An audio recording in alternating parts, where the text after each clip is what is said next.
Hey everyone, Dave here with Crossrope, and today I'm going to answer the question, is jump rope good for cardio? First, take a look if you have not yet seen our products, first link below, or better yet, the second link is a link to our fitness community where we've got all sorts of free resources, workouts, challenges, all kinds of stuff if you are interested in using jump rope to enhance your fitness level. So, jumping rope has been around for thousands of years. This is not a new exercise, it's not a new concept. It is time tested and proven as one of the best exercises that you can perform for overall calorie burn rate and for improving your coordination, your agility, and your cardiovascular and aerobic fitness. The question that people have is, well, how do I do that with a jump rope if I'm just learning to jump? I can't jump for 30 minutes straight. I've heard that in order to get a good aerobic workout, I need to jump or perform an exercise for 30 minutes straight. That's not entirely true, and the way that you can approach it is by mixing low intensity intervals of jumping rope at your current ability with low intensity side swings so that you keep your body moving, but you have enough rest to go back into consistent sets. Now, before I go into demonstrating what I mean by that, another thing that you may want to consider is the weight of rope that you're using.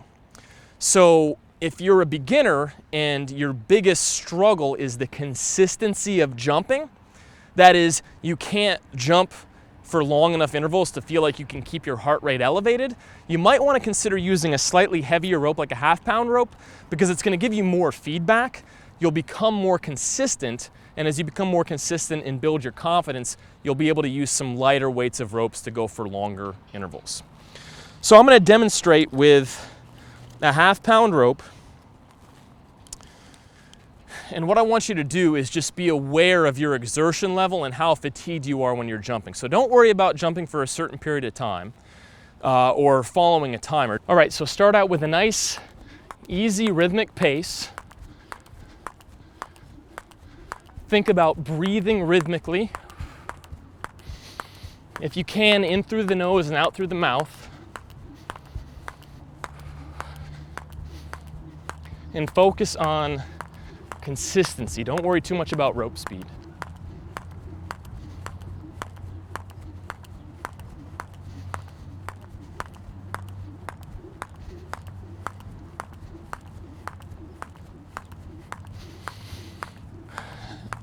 Now, before you get to the point of being completely exhausted and fatigued, stop your jumping and just start doing some nice, easy side swings while you catch your breath. So this way, your body's still moving, you're keeping your upper body muscles engaged, but you have a chance to catch your breath. And there's an opportunity for your heart rate to slow down a little bit with deep breathing. Once you feel that you've recovered, you're going to go back into that basic jump. And again, just focus on settling into a nice, comfortable, rhythmic pace.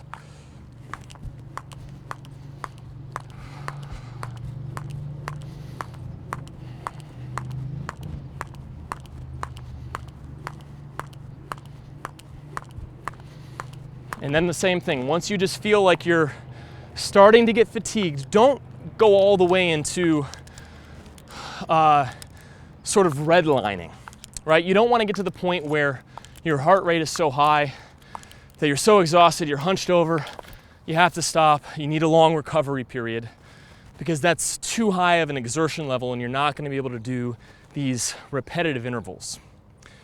So as you go into this sort of a workout format, if you want, you can start using a timer to challenge yourself to see how long you can jump consistently for. So if you're doing these intervals of 1 minute at first, 1.5 minutes, 2 minutes, and continue to increase that, then you're going to note your improvement. The rest intervals will be shorter, and you're going to have clear evidence that your cardiovascular conditioning has improved. So go ahead, give that workout a try, especially if you're a beginner, and good luck in your fitness training.